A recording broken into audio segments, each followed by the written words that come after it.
Hello everyone, how are you doing? This is MD Tech here with another quick tutorial. In today's tutorial, I'm going to show you guys how to disable or turn off the TalkBack feature on your Samsung Galaxy smartphone.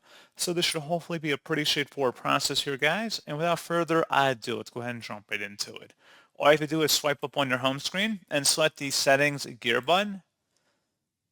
And then you want to scroll down and select where it says Accessibility. And then under Screen Reader, select TalkBack.